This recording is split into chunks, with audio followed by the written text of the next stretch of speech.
Hello my dear friend, respect ladies and senior citizen, कैसे हैं आप सब लोग। दोस्तों मैं हूं आपका अपना प्यारा एंजॉय डिफीट। आज मैं फिर ऑनलाइन मैच लेके आया हूं और आज मुझे इंडोनेशिया के प्लेयर मिले। इनका नाम है अंकित द्या किंगनेज। ओके, बड़ा खतरनाक और भयंकर नाम है और इनके अंक हैं 1765 और मेरा नाम है आई एंजॉय डिफीट। मैं ब्लैक कलर से खेल रहा हूँ दोस्तों। तो इन्होंने अपना मूव चल दिया है। इन्होंने E2 वाले पॉन को उठाकर E4 पर रखा है।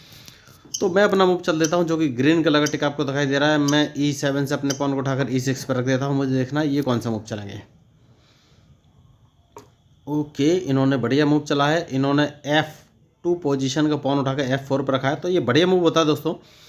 तो कभी कभी तो इस मूव में हम सामने वाली पार्टी का जो भी है आपका अपोनेंट है उसको राजा को आप चेक दे सकते हैं, लेकिन कंडीशन उसकी ये होती है कि आपका नाइट H5 या फिर F5 पे रखा होना चाहिए। तो F5 पे तो हम लेके नहीं जा सकते, लेकिन H5 पे लेके जा सकते हैं। लेकिन H5 पे अगर मैं लेके जाऊंगा और उन्होंने अपने नाइट यानी घोड़े को F3 पे रख दिया तो ये मूव बेकार हो जाएगा। तो हम थोड़ा सा प्रिपरेशन करते हैं। सबसे पहले जो आपको ग्रीन कलर का टिक मेरा दिखाई दे रहा है, इस पॉन को मैं उठाकर G6 पोजीशन पर रख दूंगा। अब मुझे उनके मूव का इंतजार है कि वो कौन सा मूव चलेंगे। तो देखिए दोस्तों, अगर राजा को इनके किंग को चेक देना है, देखिए मैं वही बोल रहा था, तो वो नाइट को उठाकर F5 पर 3 पर रख देंगे तो ये मूव बेकार हो जाएगा। तो सबसे पहले उनको नाइट को मारना पड़ेगा। तो जो ग्रीन कलर का टिक आपको दिखाई दे रहा है वो वाला पॉन मेरा B7 से उठाकर B6 पर रख दिया है।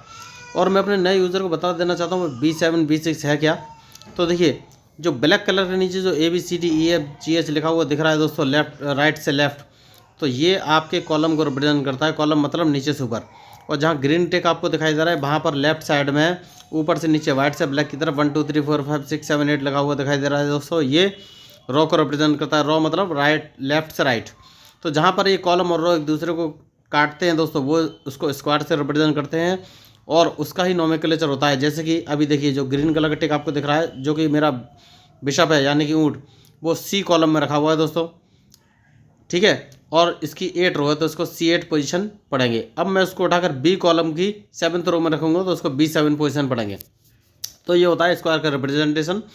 और इससे रिलेटेड मैंने एक video basic rules of chess नाम का इस मैच के डिस्क्रिप्शन में डाला हुआ है। तो दोस्तों, अगर आपको कोई कन्फ्यूजन है तो उस वीडियो को एक बार देख लीजिएगा। मैं गारंटी के साथ बोलता हूँ, उसको देखने के बाद आपको चेस के सारे बेसिक रूल्स और मूव क्लियर हो जाएंगे।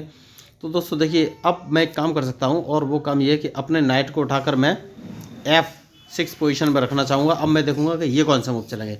देखिए, F6 पर रखने का मेरा ये रीज़न है कि मैं इनका या तो E4 वाला पॉन मार दूँ या फिर इनका नाइट मार दूँ, क्योंकि इनका नाइट मारने के बाद ही मैं अपना वो मूव चल सकता हूँ जिसमें, ठीक है। तो भी हाल फिलहाल में मैं इनका नाइट नहीं मार पाऊँगा, तो मुझे क्या करना है ये सोचना है। तो एक काम कर सकते हैं दोस्तों, और वो काम ये है कि भाई जो आपको ग्रीन कलर का मेरा टिक दिख रहा है इसको मैं एक काम कर सकता हूँ क्या। नहीं दोस्तों, देखिए मुझे दूसरा मूव चलना पड़ेगा। तो दूसरा मूव ये है कि भाई जो मेरा ये पॉन है ग्रीन कलर का टिक दिख रहा है आपको जो S7 पे, उसको उठाकर S6 पर रख दूंगा। क्यों? क्योंकि मैं अब लेफ्ट साइड से इन पर अटैक करने का सोच रहा हूँ। मुझे इनका नाइट वहाँ से डिस्टर्ब करना है दोस्तों। बिना नाइट जब तक इनका डिस्टर्ब नहीं होगा, जो कि नाइट F3 पर है, घोड़ा F3 पर है, तब तक मैं कुछ कर नहीं सकता। उस घोड़े को हटाना है मुझे। तो अब मुझे देखना ये कौन सा मूव चलेंगे। ठीक है, तो मैं अब अपने बिशप यानी कि ऊँट को उठाकर G7 पोजीशन पर रख दूंगा, जिससे कि मुझे थोड़ी सी सेफ्टी मिलती रहे। अब मुझे इनके मूव का इंतजार रहेगा कि ये कौन सा मूव चलेंगे, उसके बाद ही मैं वो वेरी गुड। तो देखिए, तो इन्होंने जो है लेफ़्ट साइड में कैजलिंग की है दोस्तों। तो अब मेरा सारा अटैक लेफ़्ट साइड में ही रहेगा। तो सबसे पहले मैं जो ग्रीन कलर का टिक आपको दिखाई दे रहा है, ये पॉन उठाकर मैं D6 पोजीशन पर रख लूँगा, क्योंकि अब मैं लेफ़्ट साइड पर ही अटैक करना चाहता हूँ। तो अब मुझे देखना ये कौन सा मूव चलेंगे, क्योंकि इनके मूव के ऊपर ही मेरा मूव डिपेंड करेगा दोस्तों। तो बढ़िया मैच चल रहा है। अब देखिए, थोड़ा सा सोच समझ के मूव करने की ज़रूरत है दोस्तों, क्योंकि मैच टफ है। अब यहाँ से अब मुझे देखना है कि ये कौन सा मूव चलेंगे। तो देखिए, अब एक काम कर सकते हैं। सबसे पहले तो मैं इन्हें थोड़ा सा डराने की कोशिश करूँगा। इंडोनेशिया के प्लेयर हैं, बढ़िया खिलाड़ी हैं, तो मैं इस पॉन को एक कदम आगे चलूँगा। अब मुझे देखना है ये कौन सा मूव चलेंगे, क्योंकि इनके मूव के ऊपर ही मेरा मूव डिपेंड करेगा दोस्तों। तो मैं वही आपको बोल रहा हूँ, जो मैच में गलती करेगा वही हारेगा। तो सबसे पहले देखिए, इन्होंने अपने पॉन को आगे बढ़ा दिया है। तो मैं चाहूँ तो अपने पॉन से इनके पॉन को मार सकता हूँ। मार दूँ क्या, पहले सोच लेता हूँ। अगर मैं इनको मारूँगा तो ये वापस मार सकते हैं, कोई बात नहीं है। मैं अपने देखिए, तो मैं इनके पॉन को नहीं मारूंगा। थिंकिंग ये है कि अगर मैं इनके पॉन को मार दूंगा तो ये अपने नाइट को इस पोजीशन पर रख लेंगे, जो कि मेरे लिए रिस्की हो जाएगा। तो मैं अपने नाइट को इस पोजीशन से हटा लेता हूँ, क्योंकि अब अगर इन्होंने मेरे पॉन को मारा तो मैं अपने पॉन से इनको मार दूंगा, तो इनकी पोजीशन होल्ड हो जाएगी, ये नाइट को आगे नहीं बढ़ा पाएंगे। तो ये होता है मूव का सीक्वेंस। तो अब मुझे देखना है कि ये कौन सा मूव चलेंगे। देखिए दोस्तों, मैंने पहले कहा है मैच में जो भी गलती करेगा भाई हारेगा, चाहे कोई भी हो। तो अब मुझे इनका मूव देखना है दोस्तों, उसके बाद ही मैं कोई फाइनल मूव चलूँगा। Very good. तो सबसे पहले एक काम कर सकते हैं दोस्तों, और क्या इसको मार दें? नहीं, सबसे पहले एक काम करेंगे, और वो काम ये है कि मैं अपने बिशप को इस पोजीशन पर रख लेता हूँ। मुझे देखना है ये कौन सा मूव चलेंगे। तो देखिए दोस्तों, मैच में जो गलती करेगा वही हारेगा, चाहे कोई भी हो। अब मुझे इनके मूव का इंतज़ार है। तो ये मुझे फंसाने का ट्राई तो कर रहे हैं, लेकिन बढ़िया मैच खेल रहे हैं ये, कोई बात नहीं। देखते हैं ये कौन सा मूव चलेंगे अब, क्योंकि इनके मूव के ऊपर ही मेरा मूव डिपेंड करेगा।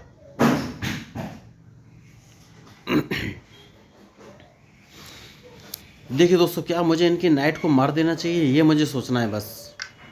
वेरी गुड, इन्होंने बढ़िया मूव चला है। तो मैं एक काम करूँगा, ये मुझे डायरेक्ट चेक देने वाले हैं दोस्तों। तो क्या मुझे इस नाइट को मार देना चाहिए? यस, मार देना चाहिए। जब ये चेक देंगे तो मैं चेक इनकी बच जाऊँगा। तो देखिए मैं चेक बच गया हूँ। मुझे देखना है कि ये कौन सा मूव चलेंगे। तो मैं भाई आपको बोला था दोस्तों, जो मैच में गलती करेगा भाई हारेगा, चाहे कोई भी हो। और अब मुझे इनके मूव का इंतज़ार है। तो अब एक काम कर सकते हैं, और वो काम ये है कि भाई सबसे पहले मैं अपने इस बिशप को इस पोजीशन पे ले क्वीन को इस पोजीशन पे ले आऊँगा। मुझे देखना है ये कौन सा मूव चलेंगे। तो दोस्तों, मैंने पहले कहा जो मैच में गलती करेगा भाई हारेगा, चाहे कोई भी हो। और मुझे अब इनके मूव का इंतज़ार है। तो इन्होंने आत्मघाती एक मूव चला है दोस्तों। तो मैं कौन सा मूव चलूँ ये सोच रहा हूँ।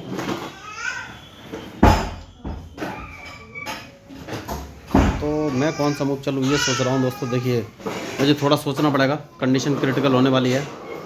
मैं अगर यहाँ, ठीक है, मैं यहाँ रख देता हूँ। तो सबसे पहले तो मुझे अपना मूव बचना है दोस्तों। देखिए अब ये मुझे फिर चेक दे सकते हैं, तो उस चेक से मुझे बचना है। ये मुझे D8 पोजीशन से चेक दे सकते हैं दोस्तों। अभी मैच खतरनाक हो गया थोड़ा सा। Very good. तो देखिए इन्होंने डायरेक्ट अपनी चेकमेट कर ली है। इन्होंने मेरा मूव नहीं देखा, क्योंकि मेरा बिशप B7 पोजीशन पे, देखिए तो ये होती है मिस्टेक, और इनकी डायरेक्ट चेकमेट हो गई है। तो देखिए इतने बड़े खिलाड़ी थे, लेकिन उन्होंने मूव का ध्यान नहीं दिया। और मैंने पहले ही बोला है, जो मूव का ध्यान नहीं देगा उसको लॉस उठाना पड़ेगा। तो ये मुझे चेक दे सकते थे, मैंने उनकी पॉसिबिलिटी भी बताई थी, लेकिन कभी भी ओवर कॉन्फिडेंस में एक्स्ट्रा मूव नहीं चलना चाहिए। यही मैं आपको बताना चाहता हूँ। उन्होंने ओवर कॉन्फिडेंस में अपना मोहरा मरवा दिया। मुझे प्रॉब्लम तो दे सकते थे, लेकिन उनके मूव का सीक्वेंस सही नहीं रहा, उन्होंने प्रॉपर प्लानिंग नहीं की। तो मैं भाई आपको बोल रहा हूँ, जो इस मैच में गलती करेगा भाई हारेगा, क्योंकि चेस में जो भी मिस्टेक करता है चेस उसको छोड़ता नहीं है। तो आपको ये मैच है, मेरा मूव कैसा लगा दोस्तों बताइएगा। क्योंकि देखिए इन्होंने मूव तो अच्छा चला था, बड़ा ही एग्रेसिव मूव किया था, और मुझे फंसाने की कोशिश की थी। बढ़िया मूव था इनका, लेकिन इन्होंने मरवा दिया था। फिर अपनी चाल पर ये कायम नहीं रह पाए, मतलब उतना प्रेशर बना नहीं सके। तो अगर आप इस तरीके का मूव चलते हुए, तो सामने वाली पार्टी को फिर मौका मत दीजिए, लगातार प्रेशर बनाते रहिए। इन्हें मुझे चेक दे देना चाहिए था, इन्होंने मुझे चेक नहीं दी, तो मुझे टाइम मिल गया, और उसी टाइम में इनका चेकमेट हो गया। तो दोस्तों देखिए, अगर आपको चेस के बेसिक रूल्स या स्क्वायर का रिप्रेजेंटेशन या चेस बोर्ड सेटअप कैसे करना है, या मूव के बारे में कोई भी कन्फ्यूजन है, तो इस मैच के डिस्क्रिप्शन लिंक में मैंने बेसिक रूल्स ऑफ चेस 1 और 2 नाम के 2 वीडियो डाले हुए हैं। उन वीडियो को आप देख लीजिएगा। मैं गारंटी के साथ बोलता हूँ, उसको देखने के बाद आपको चेस के सारे कंसेप्ट क्लियर हो जाएंगे। उसके बाद आप कम से कम अच्छा मूव तो चल ही सकते हैं, क्योंकि अच्छा खेलना आप तभी पॉसिबल है जब आप प्रैक्टिस करेंगे। और कोई आपसे बोलता है कि भाई ये मूव सीख लीजिए, वो मूव सीख लीजिए, आप खेलना सीख जाएंगे, तो वो गलत बोलता है, क्योंकि मूव से सिर्फ आइडिया मिल सकता है। अच्छा मैच आप तभी खेल पाएंगे जब आप प्रैक्टिस करेंगे।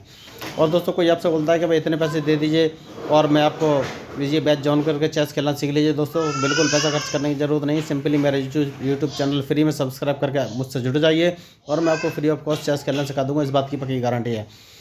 तो दोस्तों देखिए, वैसे मैं कोई बहुत बड़ा महान या खतरनाक खिलाड़ी नहीं हूँ, 30 मार का खिलाड़ी नहीं हूँ, नॉर्मली पे ले रहा हूँ। बस मेरी एक ही स्ट्रेटजी रहती है कि अपोनेंट का मूव देखो, एनालिसिस करो, फिर अपना मूव चलो। तो बहुत बढ़िया स्ट्रेटजी है, अभी तक बहुत ही कम मुझे लॉस होता है इससे। तो आप देख सकते हैं, बहुत सारे मैचेस ऑनलाइन हैं, सारे रियल मैचेस हैं। तो ऐसा नहीं मैं नहीं हारता, मैं भी बहुत सारे मैचेस आ रहा हूँ, आप देखेंगे तो आपको पता चल जाएगा। लेकिन ये है कि रेशियो मेरे हारने का कम है, और मेरा नाम है एंजॉय डिफीट, मैं अपनी हार को एंजॉय करता हूँ। तो दोस्तों अगर आपको लग रहा हो कि मेरा कंटेंट लीक सेट करा है और कुछ एंटरटेनिंग है, साथ में आपका डेवलपमेंट भी है, तो प्लीज़ मेरे चैनल को सब्सक्राइब कीजिएगा, क्योंकि मैं हूँ आपका अपना प्यारा एंजॉय डिफील्ड representing India internationally at chess. Thank you, धन्यवाद।